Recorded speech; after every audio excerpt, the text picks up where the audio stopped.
Agradecemos su compañía en esta tarde, en la cual el Tribunal Superior de Justicia del Estado de México y su Escuela Judicial, a través de la Unidad Académica Texcoco, desarrollan una jornada más del Programa de Difusión de la Cultura Jurídica 2025. En este marco se presenta la conferencia titulada Reforma Judicial, Retos y Perspectivas Profesionales, Sociales y Económicas. Nos honra para la disertación de este tema el doctor José Alberto Ortiz Ruiz, capacitador en el sistema penal y abogado postulante, a quien damos una cordial bienvenida. A continuación, daremos lectura a una síntesis curricular de nuestro invitado. Es licenciado en Derecho por la Universidad Tecnológica de México, especialista en estrategias de litigación, maestro en litigación oral y doctor en Derecho por el Centro de Estudios en Ciencias Jurídicas. Docente certificado por la extinta CETEC a través de examen de evaluación para docente en temas del nuevo sistema procesal penal en el bloque de jueces, ministerios públicos y defensores, así como en investigación del delito. Se ha desempeñado como abogado litigante en juicios orales penales, siendo apoderado legal del despacho Ruiz y Ruiz, y es miembro del Consejo Editorial de Flores Editor y Distribuidor SADCB. Como catedrático, a nivel licenciatura ha impartido las asignaturas Derecho Penal y Estudio Particular de los Delitos. En nivel maestría, Teoría del Caso, Recursos Ordinarios, Juicio de Amparo y Sujetos y Actos Procesales. Y como conferenciante, varios temas selectos sobre sistema penal acusatorio en diversos eventos desarrollados a nivel nacional. En su prolífica faceta como autor, cuenta con más de 18 obras publicadas a través de Flores Editor y Distribuidor y Editorial Anaya. Concluida esta reseña, damos paso a la exposición de nuestro distinguido conferenciante. Adelante, doctor. Muchas gracias, ingeniero. De verdad que agradezco esta gran oportunidad que me han brindado por parte del Poder Judicial del Estado de México, interesados desde luego siempre en el desarrollo de la capacitación y del conocimiento de los juristas, pues en todo el Estado de México y particularmente a través de estos sistemas ahora tan novedosos que se pueden conectar en cualquier parte de la República. No dejo de valorar el gran esfuerzo que se hace por parte de la Presidencia del Tribunal Superior de Justicia del Estado de México, el área de capacitación y de la Escuela Judicial que usted representa en el municipio de Texcoco, que finalmente ha traído a la realidad esta tan esperada conferencia de mi parte y de algunos compañeros a los que ya les había avisado que es muy, muy interesante el que podamos visualizar de manera complementaria y de manera más amplia lo que conlleva esta reforma. Así es que sin más preámbulo, agradezco mucho también a todas las personas que van a participar en su momento y que espero que sea de su agrado y sus comentarios el día de la presentación. Estaré pendiente para que en vivo podamos contestar sobre cualquier duda o aclaración necesaria en tiempo real. Muchísimas gracias y damos inicio. Voy a compartir mi pantalla porque he preparado una presentación en PowerPoint que nos permitirá ir entendiendo un poco más sobre el alcance de la reforma. Se ha intitulado esta videoconferencia como Reforma Judicial, Retos y Perspectivas Profesionales, Sociales y Económicas, puesto que desde mi muy particular punto de vista abarca estos tres rubros que son sumamente interesantes. Voy a explicar que de fondo esta reforma constitucional, desde luego, se planteaban algunos ejes en el que pareciera que la reforma no le puso más atención a algo tan importante como el desarrollo profesional, el sentido social y el aspecto económico que reviste la reforma. En la página 12 de la exposición de motivos vamos a encontrar tres ejes. El primero de ellos que está dirigido a la corrupción, al nepotismo, al control de grupos de poder en las decisiones judiciales, como parte de ese planteamiento que hace el gobierno federal para poder plantear esta reforma constitucional. Como punto número 2, se hablaba de fortalecer la independencia y autonomía del Poder Judicial. Y como punto número 3, brindar al gobernado la potestad de elegir a los juzgadores. Evidentemente, es algo novedoso en nuestro país, sin embargo, es completamente cierto que no es nada novedoso en otras latitudes. Aquí tenemos la página 12, donde efectivamente en esa exposición de motivos el legislador lo que nos dice es que los jueces no solamente deben de cumplir con los requisitos mínimos, sino se habla de ir más allá de esa calidad humana y profesional para darle una respuesta adecuada al gobernado. Se habla más en todo momento de corrupción, sin embargo yo no lo creo. Por eso planteo ahí esta pregunta que pues no deja nada a la imaginación. Dice, ¿esto es cierto? Considero que no, debido a que tenemos como ejemplo el Estado de México, que a consideración de este autor es uno de los estados que mantiene un auténtico proceso de selección, ratificación y capacitación de jueces. De hecho, he conocido de casos muy cercanos en los que aspirantes que jamás han tenido ninguna experiencia judicial, que nunca tuvieron familiares ni tampoco hubo nepotismo, llegaron, presentaron sus exámenes y de verdad abogados litigantes con mucha experiencia, con muchos conocimientos, que se les brindó la oportunidad previo a la reforma de haberse incorporado al Poder Judicial del Estado de México. Sin embargo, lamento mucho que esos seleccionados pues también van a deponer el cargo en breve y había sido un gran avance en la justicia. Bien, hay una parte que quisiera abordar y que es muy importante. En México siempre se nos ha dicho que las demandas contra las grandes empresas no prosperan. ¿Es esto cierto? Nos preguntaremos, pues considero que sí. Yo no lo quería creer hasta que no lo viví en carne propia. Hasta antes de la reforma judicial, lo que tenemos nosotros es una presencia de un pensamiento burocrático a mi consideración, de un buen número de juzgadores y de personal que integra el Poder Judicial. Y en todos los sentidos, desde el nivel federal hasta los niveles locales, por una razón, porque la mayoría de ellos, y me atrevo a afirmarlo, nunca han ejercido como abogados postulantes o abogados litigantes, como se nos conoce. Es muy diferente el vivir las tragedias de un proceso penal, civil o familiar conjuntamente con un representado o representada a verlo desde atrás de la barrera, ¿no? Como sucede en las corridas de toros, ¿no? Siempre ha habido ese refrán, ¿no? De los toros se ven de lejos, y aquí es donde se puede concretar, ¿no?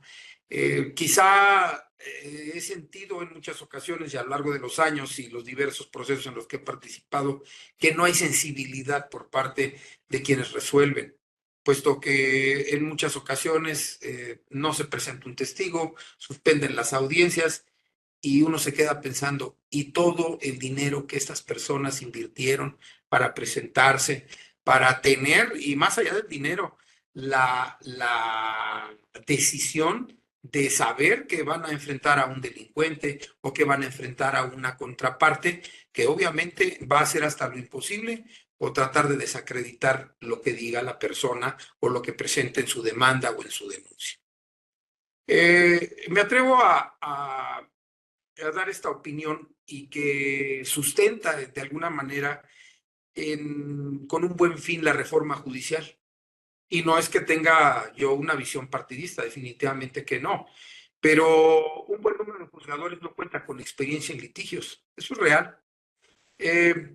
Solamente analicemos, aquí hago un planteamiento, que muchos de ellos pueden tener 30 o 40 años en el servicio del Poder Judicial, sea federal o local, pero si analizamos si su edad es entre 40 y 50 años, quiere decir que desde estudiantes ingresaron a ese lugar y la visión cambia completamente. Si nosotros analizamos en algunos deportes, se requiere necesariamente, o en todos, se requiere que la persona que conoce el deporte haya participado en él.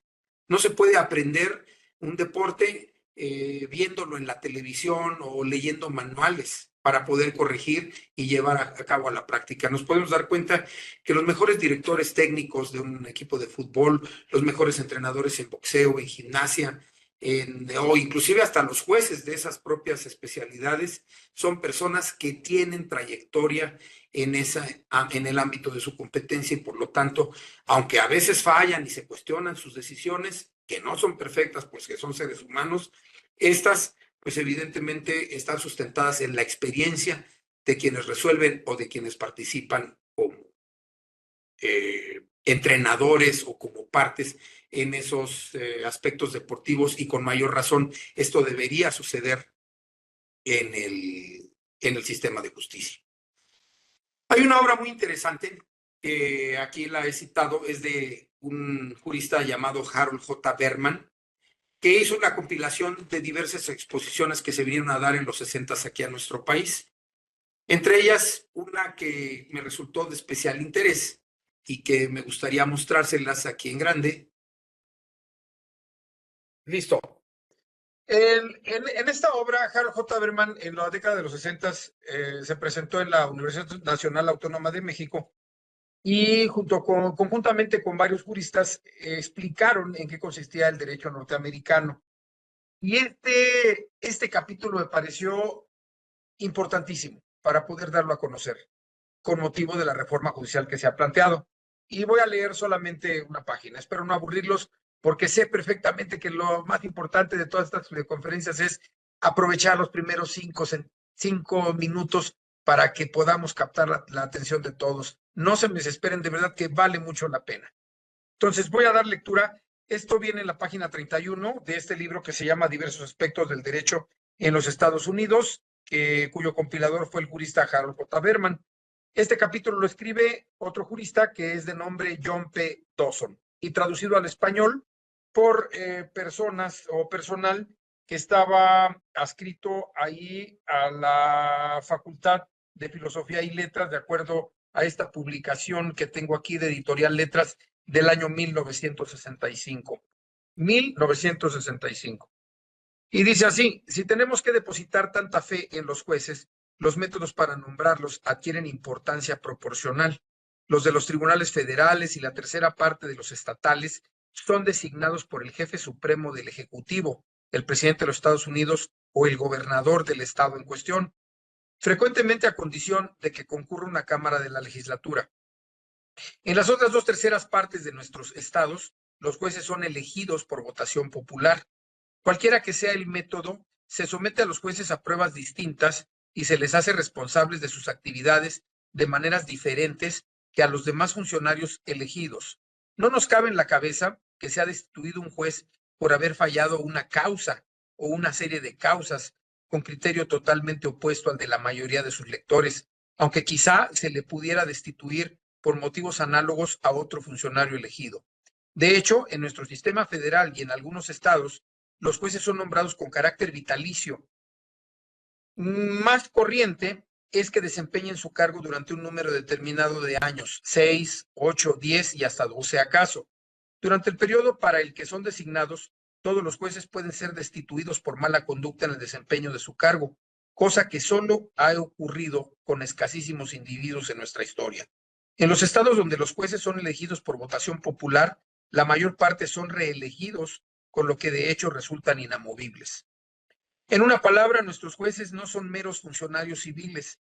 En la mayor parte de las naciones no pertenecientes a la esfera tradicional del derecho común británico, existe la carrera del juez con preparación especial y posibilidad de ascenso dentro del servicio. En la nuestra no. Entre nosotros los hombres y las mujeres llegan a ser jueces en virtud de actividades satisfactorias de otro tipo, en su mayor parte en el ejercicio de la profesión jurídica. Esto significa que gran número de ellos reciben dicho cargo después de haber llegado a la edad madura y de haber cosechado experiencias heterogéneas en los asuntos diversos de nuestra sociedad. Para ellos, como para quienes los eligen, el cargo de juez es de los más honorables. Por él están dispuestos a sacrificar sus ingresos y otras ventajas. Los jueces son personas de prestigio y respeto en las comunidades en que viven. Esto no solo reza con los de los tribunales de apelación, cuyos votos constituyen la fuente principal de casuismo jurídico a que me he referido, sino también con los jueces ordinarios que desempeñan un papel destacado y esencial en la orientación de los juicios, en la imparcialidad con que se atiende a los litigantes y a sus abogados, en la guía e instrucción de los jurados y en el mantenimiento del orden y de las restricciones en las salas de los juzgados.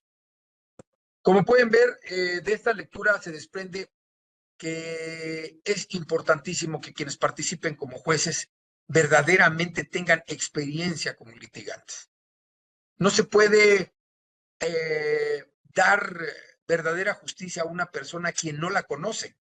Todos como litigantes, y en lo particular que he participado como ello, a veces se nos ha criticado si nosotros llegamos a hacer el planteamiento de una demanda y nos han contestado los jueces cómo vamos a ganar más que ellos o cómo es que tal persona se le va a asignar tal beneficio si ni siquiera ellos lo ganan. Ese pensamiento burocrático no nos ayuda en nada. Tengo grandes esperanzas en que ahora que lleguen los nuevos jueces, verdaderamente también la comunidad de abogados llegue a hacer planteamientos que valgan la pena para resarcir los daños y los derechos de las personas que son afectadas a través de un juicio mercantil, de un juicio familiar, de un juicio penal, de un juicio laboral o de juicio de la naturaleza que sea. Porque en realidad el Poder Judicial es el factor preponderante para que una sociedad pueda ser dinámica y aparte de ese dinamismo, que pueda lograr los mejores resultados en su vida personal, en su vida profesional y en su vida familiar, independientemente de la vida laboral o la vida mercantil, que también a veces se ven afectadas por alguna situación. Bien, íbamos a hablar nosotros en uno de los tantos aspectos. ¿Qué sentido se le daba a la parte profesional de la reforma judicial? Es necesario mejorar los programas académicos de las universidades y esto incluye tanto a las públicas y a las privadas, porque en la práctica hemos visto que pues ha habido a veces un mal desempeño por parte de cualquiera de los operadores, sea en cualquier materia, honestamente civil, familiar, penal, laboral, administrativa, nos percatamos de ello.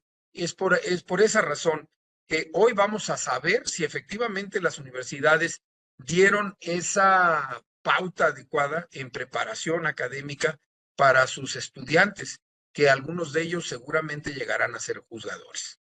Por otra parte, nos preguntamos necesariamente cuál de las dos es realmente eficiente, la parte pública o la parte privada de las universidades, y esto incluye a ambas. Por esa razón hemos tenido tantos problemas actualmente en el desempeño de muchos abogados en cualquier tipo de proceso. Hace poco hacía una pregunta a algunos estudiantes y todos concluimos en lo mismo. Por ejemplo, en materia civil o materia familiar es muy común que ofertemos una testimonial, que ofertemos una confesional y hay que elaborar un pliego de posiciones. En muchas de las carreras, y lo digo personalmente, a mí jamás se me enseñó a poder llevar a cabo cómo se elaboraba un pliego de posiciones. Por esas razones que a veces nos dicen, una cosa es la teoría y otra es la práctica. No es cierto. La teoría es fundamental para poder llevar a cabo la práctica. También se nos dice, las universidades no pueden enseñar todo. Pues sí, pero tampoco se trata que no nos enseñen lo esencial. Entonces, por ello es importante abordar estos tres puntos, revisar los programas de estudio, que estén adecuados, que sean modernos, que se adapten a las necesidades que hoy vivimos en el mundo jurídico. Como número dos, garantizar que quienes imparten en las escuelas estén comprometidos con la profesión y vaya, pues sepan de lo que están hablando. En una experiencia personal les puedo compartir que hace algunos años, ya algunos más de 10 años, cuando cursaba yo la maestría en juicios orales, nos impartió clases una persona que llegó y dijo, yo no creo en el sistema acusatorio. Y mi pregunta en clase fue esa, precisamente. Le dije, oiga, abogado, pues usted nos viene a impartir una clase de sistema acusatorio, pues ¿cómo nos imparte clases de algo que usted no cree? Entonces, eso no está bien. Y definitivamente es algo que deben buscar las escuelas. Por otro lado, hay que eliminar todas esas creencias que hay en el abogado, que es el abogado, le dicen abogánster, que es el abogado se dedica a cobrar y no trabajar, y muchas cosas. Estoy de acuerdo en que a nuestro país le gusta bromear, le gusta hacer ese tipo de comentarios, pero es muy lamentable que ya vayamos etiquetados en un mal sentido. Y esto incluye también a los órganos jurisdiccionales, porque toda la vida se habla de que hay corrupción y que hay corrupción y que hay corrupción. Y en ocasiones yo me atrevería a decir que no es corrupción, es ignorancia, ignorancia legis, que es muy común observar en todos, absolutamente todos los operadores, sean litigantes o sean en algunas ocasiones órganos jurisdiccionales. Por otra parte, dentro de estas retos y perspectivas les voy a citar un caso que se me presentó, no tiene mucho, porque es importante ponerle atención a la educación de nuestros abogados. Y esto es completamente cierto. Recurrí en una situación a un centro de justicia restaurativa y este artículo 32 rezaba claramente que la mediación, la conciliación, los procedimientos restaurativos pueden iniciarse en términos de la fracción primera por solicitud de persona interesada en forma oral o escrita. Y les voy a platicar qué ocurrió. Mi representado elaboré el escrito como tipo demanda, donde se detallaba cuál era la problemática que teníamos, era el cobro de un dinero, queríamos cobrar un dinero, y me fui al Centro de Justicia Restaurativa. Al momento de presentarla, ven las firmas y todo, ven que viene firmado en original y me dicen, ¿es usted el señor X? Le dije, no, le dije, yo simplemente vengo a entregar esta solicitud de conciliación y me dijo, pues no se la podemos recibir. Y pregunté, ¿por qué no me la pueden recibir? Porque la ley, el artículo 32, fracción primera, refiere claramente que debe de venir la persona interesada. Y eso se convirtió en un problema. Expliqué, le dije, señorita, las oficialías de partes reciben todos los documentos que lleguen. Y todos estos documentos definitivamente no tiene que ver quién los traiga. Definitivamente que no. Solamente imaginémonos en un juicio de amparo. Si la persona está en prisión preventiva o está compurgando una pena de prisión, ¿cómo va a ir de manera personal a dejar las promociones o el documento que quiere ingresar? Sería imposible. Entonces, no quiere decir esto la ley. Y me necearon en el lugar que no me podían recibir porque el artículo 32, fracción primera, decía claramente que la persona interesada era quien promovía. Dije, sí, una cosa es muy diferente entre promover y otra muy distinta, el que tenga la persona que presentarse de manera personal aquí al centro de mediación para ingresar el documento. Tuve que hablar a los famosos teléfonos rojos, quejarme, y también en el teléfono rojo me decían lo mismo, es que tiene que ir la persona interesada a ingresar el documento. Y expliqué exactamente lo mismo. Le dije, a ver, explíqueme, por favor. Le dije, una demanda de amparo, planteé lo mismo. ¿Cómo la va a ingresar una persona que se encuentra en la cárcel? Entonces, cualquier persona que llegue al lugar, pues tiene el derecho cualquier persona puede presentar el documento a través de quien sea. Obviamente, si se lleva a cabo una audiencia, pues esta audiencia implica que, bueno, la persona interesada es la que debe de presentarse. Pero a ese grado estamos. Ese es el mayor problema de la forma en la que se ha preparado profesionalmente a las personas que estudian derecho. Un problema severo. Bien, ahora hay retos y perspectivas de la reforma judicial en lo social. Tomé unos puntos aquí muy importantes en los que todos tratamos de creer en la justicia y culturalmente pensamos en venganza, y no es lo mismo. Socialmente, todo ciudadano que recurre al Poder Judicial piensa que todo lo que tenga que ver con situaciones conflictivas es una función de los jueces, y no es así. En ese sentido, sí considero que hubo un error en la apreciación. No todo es culpa de los jueces, y también honor a quien honor merece. Las investigaciones, por lo menos por cuanto hace a delitos cometidos en cualquier materia, no competen a los jueces. Los jueces no son jueces de instrucción. Los jueces se hacen cargo de llevar a cabo, pues vaya, el conocimiento de un proceso, pero ellos no integran las carpetas de investigación. Y desgraciadamente se les ha hecho ver a muchos ciudadanos que es culpa de los jueces cuando una investigación no se lleva a cabo de manera adecuada. Y eso es falso. Así es que, en realidad, no todo es competencia de los jueces, ni los jueces son responsables de todo lo que ocurre indebidamente en la administración de la justicia.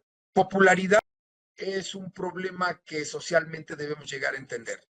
Si se va a seleccionar jueces porque son populares y no ponemos atención en su trayectoria profesional, es un riesgo bastante importante que no podemos correr.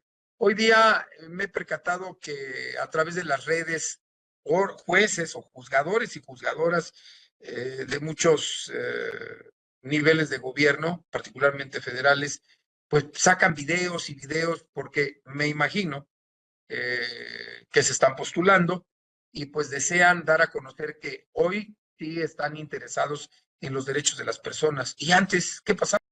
Porque esto no ha cambiado. Hoy siguen resolviendo sentencias de amparo que de verdad dejan mucho que desear. Dejan mucho que desear, se hacen planteamientos muy claros de abusos cometidos en la tramitación de los procesos y en amparo agarran y te niegan, y no porque me haya ocurrido personalmente, sino porque efectivamente a veces uno plantea un problema de constitucionalidad, un problema de una aplicación inexacta de la ley, y sin embargo no hay quien lo reciba. Aunado algunas reformas que hacen imposible que pueda ser recurrida alguna resolución judicial en amparo directo. Entonces, es muy importante tomar en cuenta que la popularidad no implica que la gente resuelva o que los juzgadores que se elijan resuelvan lo que la gente quiere, porque hoy día pareciera que las redes son las que determinan quién se queda en la cárcel y quién no, cuando no conocemos la verdad. Algún maestro en alguna ocasión decía muy claramente, para saber el sentido de un proceso hay que ver el expediente, y en cuántos de los casos que se nos presentan en medios o en la televisión hemos tenido acceso al expediente. Solamente nos podemos guiar por lo que dicen algunas personas, y es lo que se dice, lo que priva para poder tomar una decisión y estar a favor o en contra de esta situación. Voy a plantear aquí 3 casos que pueden ejemplificarles este tema social. Recientemente se me ha hecho una demanda por vía ejecutiva mercantil ante la falta de un requisito de procedencia, como es el señalamiento del lugar donde se ha de hacer efectivo el cumplimiento de la obligación. Obviamente este pagaré lo elaboró una persona civil que no tiene conocimientos jurídicos y prestó, no sé, realmente es una cantidad de veras que quizá para algunos no sea significativa, pero para algunas personas son los ahorros de su vida. Prestó 21,000 pesos. Esos 21,000 pesos pidió que esta persona firmara el pagaré, no le pagó y se cambió de domicilio, hizo varias cosas esta persona con tal de no pagar esos 20,000 pesos. En consecuencia, desconozco cuál ha sido la razón, porque la persona había utilizado abreviaturas, se desechó su demanda mercantil. Obviamente hay recursos, hay medios para recurrir, pero desde ahí empezamos con conflictos en un proceso por un tema que ni siquiera competía al señor. El señor, dentro de su escaso saber y entender, requisitó un pagaré y ese pagaré desafortunadamente estaba mal llenado y fue motivo suficiente para desecharle su demanda. Y aquí hay varios temas que están en discusión. El dinero existía. El señor efectivamente prestó el dinero. Una persona malintencionada le pidió el dinero con toda la intención de no pagarlo. ¿Y qué va a pasar? No va a obtener justicia. En un segundo caso, tengo un proceso por ahí también que de manera personal llevé. Un sujeto es detenido y le son sembradas pruebas, falsificando sus firmas y documentación para lograr vincularlo al proceso. Solicité las pruebas necesarias ante peritos oficiales que determinaron que efectivamente las firmas presentes en los documentos no correspondían a las personas, a la persona detenida, y que efectivamente los documentos estaban falsificados. Al final del proceso, el juzgador lo que señaló era que efectivamente se tenían por falsificados los documentos, pero sin embargo emitía una sentencia condenatoria. Esto fue planteado en segunda instancia y ¿qué sucede en segunda instancia? Ratificaron la sentencia de primera instancia.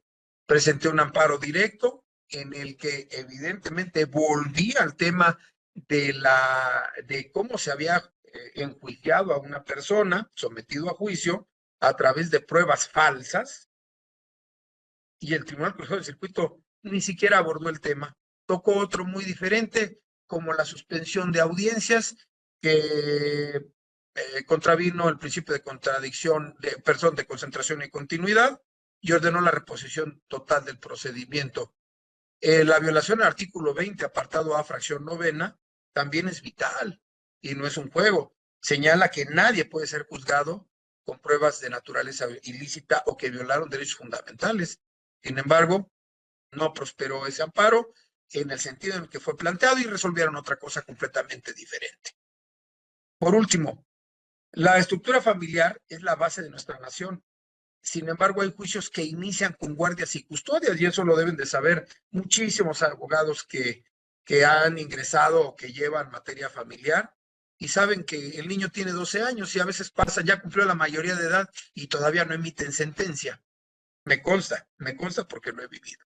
Que porque falta una prueba, que porque falta esto, que porque tienen mucho trabajo. Entonces, se alcanzaron los fines sociales para los cuales se había establecido el derecho de las personas y el derecho en lo particular para resarcir los derechos conjugados a una familia, pues sí, pero en la especie eso no sucede. Y por esa razón es que tenemos grandes expectativas y honestamente es un peso muy grande el que van a llevar las personas ahora que ingresen como juzgadores o como magistrados en cualquier nivel de gobierno, porque sea a nivel federal o a nivel estatal, ellos son las personas en quienes descansa la seguridad jurídica de los ciudadanos mexicanos. Bien, en lo económico, retos y perspectivas de la reforma judicial en lo económico. El contenido del artículo 17 de la Constitución Política de los Estados Unidos Mexicanos nos dota del derecho a tener una justicia pronta y expedita. Sin embargo, en la especie esto no ha sucedido. Todos aquí sabemos, yo no llevo materia laboral, sin embargo, conozco de compañeros míos que están inmersos en el mundo de la materia laboral y saben que hay juicios que llegan a durar 8, 10 años o hasta más, en los que inclusive el actor ha fallecido. En lo personal, en materia penal, ya tuve la desafortunada situación de que un representado mío en calidad de víctima falleciera en la tramitación del proceso. Y esto es injusto, porque por una u otra situación se vienen deteriorando ese acceso a la justicia pronta y expedita que todas las personas tienen derecho. Finalmente, estas situaciones recurrentes en todas las materias, sea como reparación del daño en lo penal o como suerte principal. Y esto encuentra especial enlace con lo que explicaba previamente en el plano profesional o en lo económico, que impacta en una sentencia, pues estas sentencias tienen que ver con la subsistencia de una empresa o de una familia o de una persona que ha enfrentado una situación conflictiva. Me atrevería a afirmar con toda honestidad que por esa razón el fraude ha crecido en nuestro país. Hoy tenemos defraudación con vehículos, con inmuebles, con tarjetas de crédito, con préstamos de banco, con muchísimas, en muchísimas modalidades. ¿Y qué sucede? Pues en su mayoría los defraudadores salen impunes. Y salen impunes precisamente porque no tienen garantizado un acceso a la justicia en condiciones de igualdad.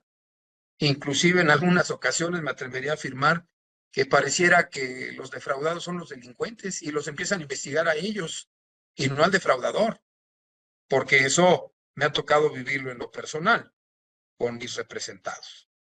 ¿Qué esperamos de la reforma judicial? Quizá muchos abogados, compañeros, compañeras, abogadas, no lo habíamos pensado, o si lo habíamos pensado no lo habíamos externado, y por eso quiero aprovechar este espacio para poder plasmar claramente qué esperamos, porque he platicado con algunos compañeros de asociaciones o litigantes y sí tenemos una gran expectativa en esta reforma judicial. Como primer punto, no podemos saber qué pasará, pues depende claramente de quienes sean electos, esperando que realmente se garantice la autenticidad y probidad del sufragio. Es el primer, digamos, obstáculo que tenemos nosotros que salvar. Nuestro país históricamente siempre ha estado inmerso en violaciones y abusos cometidos en situaciones donde se han relacionado sufragios o elecciones, para ser más coloquial. Las elecciones no han sido un tema en el que se haya garantizado que hubo probidad. Entonces, desde ahí esperemos que nuestro gobierno federal realmente garantice que las elecciones sean inocuas, que de verdad se garantice el acceso a los votantes y finalmente quienes sean elegidos es porque así se ha decidido por parte de nuestra sociedad. En segundo término, y no menos importante, que nuestros ciudadanos no dirijan su voto a quien sea más popular, sino a quien represente o presente realmente un proyecto de acceso a la justicia en condiciones de igualdad y que los procesos se resuelvan ajenos a la presión social. Hoy día estamos viviendo presión social. No digo que los delitos no existan, la presión social existe, los delitos existen, sin embargo, el juzgador que regrese, el juzgador que llegue a ocupar estos cargos, efectivamente sea una persona que, sin importar la popularidad, garantice el acceso a la justicia de las personas.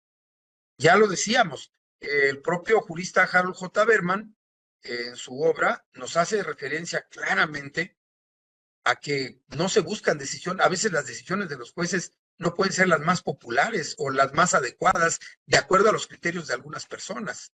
Sin embargo, lo que se busca es dar a cada quien lo que le corresponde. Hay un latinismo que dice dura lex sed lex, la ley es dura, pero es la ley y no se puede hacer nada contra ello. Entonces, efectivamente exista esa fortaleza emocional, esa fortaleza espiritual de quienes resulten electos como jueces para que verdaderamente garanticen el acceso a la justicia. Finalmente, que el tiempo para resolver una controversia no sea interminable, que en buena medida depende de la probidad de los abogados que participan como litigantes y que no solo piensen en alargar un proceso para ganar tiempo, un tiempo que a nadie beneficia. Todos hemos escuchado eso, Lic, meta esto para que gane tiempo. ¿Para qué quieres ganar tiempo en algo en que sabes perfectamente que no te asiste la razón? Si el dinero se debe, el dinero se debe. Porque aquí vamos a llegar a una conclusión bien importante. Los juzgadores que se están postulando efectivamente están surgiendo de nuestra misma comunidad. Tendrán acercamiento con muchos de los postulantes, con colegios de abogados, que finalmente todos nosotros nos convirtamos también en la voz de la conciencia de esos juzgadores, para que no sea una voz unilateral y que se cometan arbitrariedades, que tomen en consideración el tiempo y que no permitan los abusos del derecho. Como podemos observar dentro de estas opiniones que ha externado este jurista, lo más importante es que busquemos que la finalidad es buena. Y repito, yo no estoy en la postura de pensar en que una reforma judicial tiene que ver con algo relacionado con la política. No es una cuestión de política, es una cuestión de sensibilidad. No podemos seguir llevando los juicios con una visión politizada, con una línea, que es lo que nos señalan a veces, y que realmente se imparta justicia. La justicia a veces no nos gusta a muchos, pero sin embargo, el que no nos guste no quiere decir que no sea legal. Que se pondere la participación de todas las partes como partes técnicas y que cada uno contribuya en la medida de lo posible para que podamos conformar una verdadera justicia en nuestro país.